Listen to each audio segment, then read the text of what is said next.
रुपाली चाकणकरांनी काल राजीनामा दिलाय, पण त्याआधी ना शिवसेना ठाकरे गटाच्या नेत्या सुषमा अंधारे यांनी पत्रकार परिषद जी घेतली होती त्यात नार्को टेस्ट करा, रुपाली चाकणकरांना अटक करा, राजीनामा घ्या, अशा सगळ्या मागण्या त्यांनी काल केल्या होत्या. आणि काल मुख्यमंत्र्यांनी आदेश दिल्यानंतर रुपाली चाकणकरांनी जो आहे तो आपल्या राज्य महिला आयोगाच्या अध्यक्षपदाचा राजीनामा दिलाय. त्यानंतर आता सुषमा अंधारेंची नेमकी प्रतिक्रिया काय आहे, त्यांची काय मागणी आहे, या सगळ्या प्रकरणी आता त्यांना काय हवंय, त्यांना कशा प्रकारे चौकशी आहे, हे सगळं जाणून घेऊया. सुषमा अंधारे स्वतः आपल्यासोबत आहेत. तर स्वागत आहे न्यूज 18 मराठीमध्ये तुमचं. रुपाली चाकणकरांनी राजीनामा द्यावा अशी मागणी तुम्ही पत्रकार परिषद घेऊन अनेकदा पोस्ट करून केली होती. नाशिकच्या अशोक खरात प्रकरणी काल रात्री उशिरा राजीनामा आलाय, त्यांनी प्रतिक्रिया दिली, ती देखील तुम्ही बघितली असेल. आता काय मागणी? मी ती प्रतिक्रिया बघितली, मला जरा हास्यास्पद वाटली. पण ठीक आहे, दुःख पचवायला किंवा ते सगळं सत्य पचवायला थोडं जड असतं. त्यामुळे त्यांना ते सगळं जो काही डॅमेज आहे तो कव्हरअप करण्याचा त्यांचा प्रयत्न होता, तो त्यांनी केला. असो, पण राजीनामा एवढ्यावर प्रकरण थांबणारं नाही. महत्त्वाचं म्हणजे कालच्या राजीनाम्याची खरं तर संधी ही सुनेत्रा वहिनींनी घ्यायला पाहिजे होती. पहिली गोष्ट तर उलट गृहमंत्र्यांच्या हस्तक्षेपाची वेळ राष्ट्रवादी काँग्रेसने येऊ द्यायला नाही पाहिजे होती. अजितदादांच्या पक्षाचा निर्णय हा गृहमंत्र्यांनी घेतला, तेवढी वेळ राष्ट्रवादीवर आली, हे वाईट आहे. पण किमान आत्ता तरी जर राष्ट्रवादी काँग्रेसला महाराष्ट्रातला महिला मतदार वर्ग जर हवा असेल तर राष्ट्रवादी काँग्रेसच्या महिला प्रदेशाध्यक्षपदी अशी व्यक्ती निश्चित नसावी जी व्यक्ती लैंगिक शोषणाच्या आरोपामध्ये जिचा राजीनामा झालेला आहे. हे फक्त महाराष्ट्रासाठी नाही, हे भारतातलं एकमेव उदाहरण झालं की महिला आयोगाच्या प्रमुखाचा राजीनामा हा महिला लैंगिक शोषणाच्या आरोपाखाली झाला. किती गंभीर आहे, किती वाईट आहे की महिला आयोगाच्या प्रमुखाचा राजीनामा महिला लैंगिक शोषणाच्या आरोपाखाली झाला. त्यांनी काल ना स्पष्टीकरण दिलं. तुम्ही ठीक आहे मागणी करताय की पक्षातून हकालपट्टी किंवा प्रदेशाध्यक्ष पदावरून, त्यांनी काल स्पष्टीकरण तुम्ही ऐकलं असेल की बोट कापलेल्या ज्या फोटो तुम्ही स्वतः दाखवल्या त्या चुकीच्या तारखांच्या आहेत, बोट माझ्या बोटाला लागलं होतं, काही पुरावे सादर चुकीचे केले गेलेत, मीही काही पुरावे घेऊन पत्रकार परिषद घेते. मी म्हटलं ना, सत्य पचवायला कठीण असतं. काल त्या बिचाऱ्या त्यांचं जरा मानसिक संतुलन थोडं बिघडलं असेल, त्यामुळे चलो बख्श दिया, समजू शकते.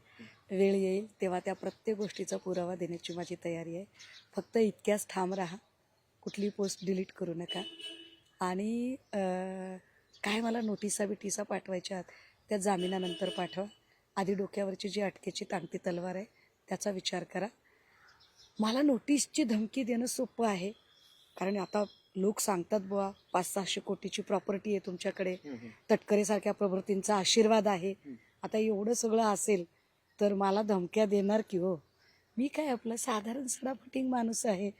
पण एक सांगू का अभि भैया, 25 वर्ष चळवळीत काम करते, रोज अशा धमक्या एन्जॉय करते. प्रॉपर्टीचं काय काढले तुम्ही नवीन की 500-600 कोटीची प्रॉपर्टी? नेमकी रुपाली चाकणकरांची एवढी प्रॉपर्टी आहे का? याचे काही पुरावे तुम्ही सादर करणार आहात का? आणि मला माहित नाही एक्झॅक्ट प्रॉपर्टी किती आहे, मला माहित नाही. लोक सांगतात की एवढी प्रॉपर्टी आहे. माझं असं म्हणणं आहे की महिला आयोगाला एवढी ग्लोरी, ग्लॅमर आणि पॉलिटिकल हेवीवेट ऑरा कधीही नव्हता, कधीच नव्हता. तो रजनी सातवांच्या काळात नव्हता, तो विजयाताई रहाटकरांच्या काळात नव्हता, तो अचानक चाकणकरांच्या काळात कसा आला?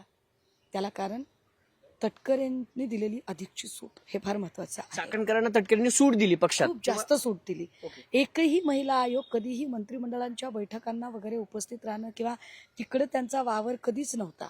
त्यांच्या कामाची पद्धत, त्यांच्या कामाचा विभागच वेगळा होता. परंतु महिलांना न्याय देण्याचं काम सोडून चाकणकरांनी स्वतःचा हेवीवेट ऑरा तयार करण्यासाठी ते पद पुरेपूर वापरलं. याच्या आधीच्या एकाही अध्यक्षाने आपल्या लेटर हेडवर राज्यमंत्रीपदाचा दर्जा असं लिहून स्वतःचं स्तोम माजवलं नव्हतं, जे चाकणकरांनी केलं. आता महिला आयोगाला असं किती वेतन मानधन असतं बरं? माझ्या माहितीप्रमाणे फार कमी. म्हणजे मी तुम्हाला सांगते की आपल्याकडे जे घटनात्मक आयोग आहेत, जसं की पाशा पटेलांचा आयोग आहे, तर पाशा पटेल एका आयोगाला अध्यक्ष होते, रविकांत तुपकर पण एका पणन आयोगाला होते. तर मला त्यांचे अनुभव जेव्हा मी ऐकले तेव्हा मला असं कळलं की अरे बसायला खुर्ची पण मिळत नाही. पाशा पटेलांनी एकदा हसत सांगितलं की अरे माझी बसायची खुर्ची मी आणली फायबरची आणि मुख्यमंत्र्यांना म्हणलं अहो बसायला कुठं जिन्याखाली तरी जागा द्या एखाद्या कोपऱ्यामध्ये. मग जर इतकी वाईट अवस्था आयोगांच्या अध्यक्ष उपाध्यक्षांची असेल आणि फारसं काही वेतन भत्ते नव्हते, तर चाकणकरांच्या उत्पन्नाचे नेमके स्रोत काय आर्थिक गुन्हे शाखेने तपासले पाहिजे. म्हणजे या सगळ्या प्रकरणी ईडीनी देखील एंट्री करावी अशी तुम्ही काल देखील मागणी करते. म्हणजे रुपाली चाकणकरांची देखील चौकशी व्हावी या सगळ्या प्रकरणी. रुपाली चाकणकरांची अटक व्हावी, रुपाली चाकणकरांना सह आरोपी करावं, रुपाली चाकणकरांची नार्को टेस्ट करावी, रुपाली चाकणकरांचे कॉल रेकॉर्ड्स तपासावेत आणि रुपाली चाकणकरांच्या संपत्तीची आर्थिक गुन्हे शाखेने चौकशी करावी, मागणी आहे माझी. तुम्ही ना कालपर्यंत असं म्हणत होतात की राज्य महिला आयोग पदाचा राजीनामा द्या. आता तुम्ही म्हणताय की पक्षातून हकालपट्टी करा. कालच्या पत्रकार परिषदेतच मी म्हटले, माझी कालपासून एकच म्हणणं आहे की राजीनामा आहे तर खूप छोटं झालं. राजीनामा एवढं म्हणणंच नाहीये माझं म्हणणं त्यांना सह आरोपी करा आणि मकोका लावा त्यांना. तर तुम्ही मोठी मागणी करताय की रुपाली चाकणकरांवर आणि खूप गंभीर मागणी करतेय आणि मी जबाबदारीनं बोलतेय. कारण हे जे वासना कांड झालं, हे कांड एकट्या दुकट्या माणसाचं नाही, हा संघटित गुन्हेगारीचा प्रकार आहे, सगळ्यांची एकत्रित गुन्हेगारी आहे. याबद्दल 1 वर्ष आधी चाकणकरांना माहीत होतं, चाकणकरांना सगळ्या गोष्टी अवगत होत्या. चाकणकरांनी पीडितेला न्याय देण्याऐवजी काय चाकणकरांनी काल जे पत्र द्यायचा ड्रामा, ते म्हणतात की माझ्याकडे तक्रारी आल्या, आयोगाने त्यांना पत्र दिले. दातेजींना काल पत्र द्यायचं जे त्यांनी नाटक केलं, हे 1 वर्ष आधी का दिलं नाही? नाही, एकच मिनिट तुम्हाला. त्यांचं असं म्हणणं आहे, तुम्ही ज्या पीडितांचं सांगितलं ना की या पीडितांनी राज्य महिला आयोगाला पत्र लिहिलं किंवा पर्यायाने रुपाली चाकणकरांना, त्यांनी असं सांगितलं की त्या पत्रांना आम्ही उत्तर दिले वेळेवर, स्थानिक पोलिसांकडून आम्ही त्यांची माहिती मागवली काय होती, उत्तर पुरावे नाहीत पोलिसांनी असं सांगितलं होतं. हो का? असं मग रुपाली आता चाकणकरांनी- पुरावे कुठून आले? आणि 1 वर्षानंतर तुम्हाला दातेजींना कसं काय पत्र लिहायचं सुचलं? हे 1 वर्ष आधी सुचलं आता नाही? आरोप झाले ना त्यांच्यावरती म्हणून. अहो पण हे 1 वर्ष आधी करायचं ना. 1 वर्ष आधी का वाचवलं तुम्ही त्या माणसाला? का तुम्ही त्या खबरदार पुढारीवाल्याचा तुम्ही माफीनामा घेतला? का त्याच्यावर तुम्ही दबाव आणला? नाही, पण ते खबरदार पुढारींचं पण त्यांनी ते मेन्शन केले की त्यांना देखील आम्ही म्हटलं होतं की तुमच्याकडे काही पुरावे असेल तर ते आम्ही कारवाई करू. तेही पत्र त्यांनी दिलं. अहो काय पत्र सांगतायत त्या, काय बोलतायत? म्हणजे आता काय असो, पण या सगळ्या गोष्टींना कायदेशीर उत्तर द्यायला त्यांनी तयार राहावं. माझं नक्की म्हणणं आहे की आत्ता फक्त सुरुवात झालेली आहे. अजितदादांच्या पक्षांनी आपला अजितदादांचा पुरोगामी वारसा जपायचा असेल तर प्रदेशाध्यक्ष पदावरून त्यांना तात्काळ पायउतार करावं. कारण जर त्यांना महाराष्ट्रातल्या महिला मतदारांपर्यंत पोहोचायचं असेल तर त्यांनी हे केलं पाहिजे. आणि दुसरी गोष्ट की आत्ता त्यांना सहआरोपी होणं गरजेचं आहे म्हणजे कायद्याच्या चौकटीत ही अपरिहार्यता आहे त्यांनी त्याचा विचार करावा. बाकीचं नंतर बघू. त्यांचं काल अजून एक म्हणणं होतं की अनेकांची नावे आहेत, अनेक नेत्यांचे फोटो आहेत, पण महिला म्हणून मला सॉफ्ट टार्गेट केलं जातंय. मी तुम्हाला प्रश्न विचारते की लाडकी बहीण आपण राज्यात एवढं करतो, मग त्या लाडक्या बहिणीवर अन्याय होता असं तुम्हाला वाटत नाही का? आणि सॉफ्ट म्हणजे महिला म्हणून मला टार्गेट केलं जाते. बाकीच्यांचे फोटो आहेत, अमित शहाचं नाव घेतलं, एकनाथ शिंदेचं नाव घेतलं, दीपक केसरकरचं, मलाच का टार्गेट महिला आहे म्हणून का? किती बालिश प्रश्न आहे हा. त्यांनी विचारलेला होय, आहे तो. त्यांचाच प्रश्न किती बालिश आहे, किती केविलवाना आहे. अहो, महिला आयोगाचा अध्यक्ष काय पुरुष असतोय होय? महिला आयोगाचे अध्यक्ष आतापर्यंत महिलाच आहे की. गांभीर्यच कळलेलं नाही वाटतं बाईंना अजून. त्यांना गांभीर्यच कळलं नाही की अहो तुम्ही महिला आयोगाच्या अध्यक्ष असून महिला लैंगिक शोषणामध्ये शोषण करणाऱ्याची बाजू घेतली, हा तुमचा गुन्हा आहे. हा गुन्हा आहे तुमचा.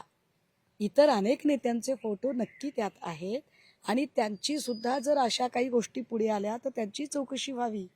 मी तर म्हटलं माझ्या पक्षाचा जरी कोणी असला तरी त्याला तुम्ही गय करू नका, पण तुम्हाला का फोकस केलंय सगळ्यांनी? फोकस तुमच्यावर का आहे? कारण तुम्ही महिला आयोगाच्या प्रमुख होतात. मी पुन्हा म्हणते की हे वाईट आहे. चाकणकर हे समजून घ्या, हे वाईट आहे की महिला आयोगाच्या अध्यक्षाचा राजीनामा महिला लैंगिक शोषणाच्या आरोपामुळे झालाय.